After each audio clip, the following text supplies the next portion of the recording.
এক টনের super missile স্ট্রাইকের হুমকি দিয়ে কয়েক ঘণ্টার মধ্যেই ইসরায়েলকে তার ভয়াবহতা বুঝিয়ে দিল ইরান। বুধবার রাতে ইসরায়েলের আকাশ প্রতিরক্ষা ব্যবস্থাকে এক মুহূর্তের জন্যও বিশ্রাম দেয়নি ইরানি মিসাইলগুলো, বরং তেল আবিব ও হাইফাকে রীতিমতো নরক বানিয়ে ছেড়েছে। এটি ছিল ইরানের ৩৭তম দফার অভিযান, যেখানে তেল আবিব, হাইফা ও জেরুজালেমের মতো গুরুত্বপূর্ণ শহরসহ একাধিক সামরিক স্থাপনাকে লক্ষ্য করে সমন্বিত হামলা চালানো হয়েছে। এই অভিযানে ইরান তাদের নতুন প্রজন্মের সবচেয়ে শক্তিশালী এবং দীর্ঘপাল্লার ব্যালিস্টিক ক্ষেপণাস্ত্র খোররাম শহর ব্যবহার করেছে।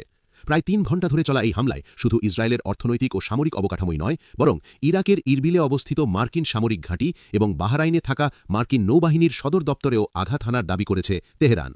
সামরিক বিশ্লেষকরা বলছেন, ইরান এখন আগের চেয়ে অনেক বেশি শক্তিশালী ও আক্রমণাত্মক কৌশল গ্রহণ করেছে, যার মূল লক্ষ্য হল ইসরায়েলের অত্যন্ত সুরক্ষিত প্রতিরক্ষা ব্যবস্থার উপর প্রচণ্ড চাপ সৃষ্টি করে দেশটিতে একটি দীর্ঘমেয়াদী নিরাপত্তা সংকট তৈরি করা। পরবর্তী আপডেট পেতে আমাদের চ্যানেল ক্রনিকল পয়েন্ট সাবস্ক্রাইব করে পাশে থাকুন।